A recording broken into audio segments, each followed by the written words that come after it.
Harriet had a real knack for, had a great eye for planning compositions of plants. One thing she loved more than anything are anything that flowered with white flowers. If it had red flowers, no.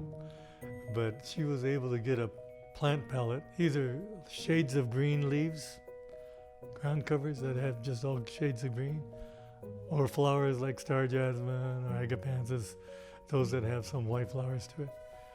And, that was used a lot. Lacy things like bamboo and nandina, but the way in which she used them was the key. And I learned very quickly why everything looked so good. She handpicked every one of those plants at the nursery.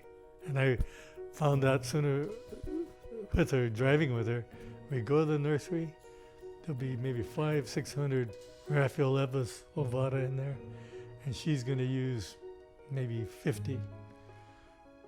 Out of the 500, she'll make the guy, there was a guy named Koide, and he was their manager, and she said, bring that one out, onto the aisle, until we got 50, as not perfect, but as perfect a match as possible.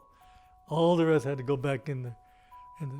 And then not only that, the landscape plan was strictly diagrammatic. It showed a mass of Raphiolepis like this. She would place every one of those plants. She says, don't put the irrigation in until I have all the plants set, so you know exactly where they're going to go. Don't plant any trees until I'm here. She wanted to place every item. She said the same thing with the boulders that we placed on the sites. We had the #1 guy in San Diego, an old Japanese man named Mr. Ito. He had great eyes for getting the boulders and placing them. And I'm sitting there in the car, and we drove up to the site, the hazard company here, and the boulders are placed beautifully. Harriet gets out of the car. No, Mr. Ito. They're not placed right. You got to move them. And Mr. Ito, he's an old timer. He says, you do it. He goes, sits in the pickup, he sat there like that for the rest of the day. He wouldn't say anything, talk, and Harriet's moving the boulders around, but with hardly any movement. And when she got through, it was damn close to where it was before. And Mr. Ito said, I told you so.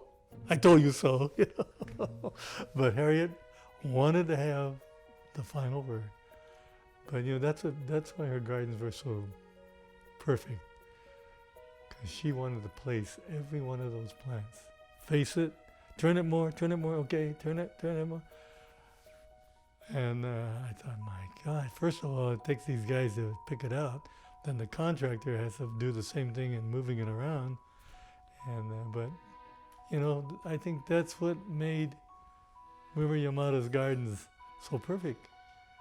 I learned from her, boy, you don't plant a thing in the ground, you let them bring those 100 Raphiolepis and you have them plant it, lay it out, and if you don't like the way it's laid out, you move those 2 over here, move those 3 over here. The plan is only diagrammatic so that we get enough plants to do the job. But I want to have the last word, boom. And I think that's what really made the Wimmer Yamada gardens. They were materials were hand-picked and hand-placed, even when I was in it.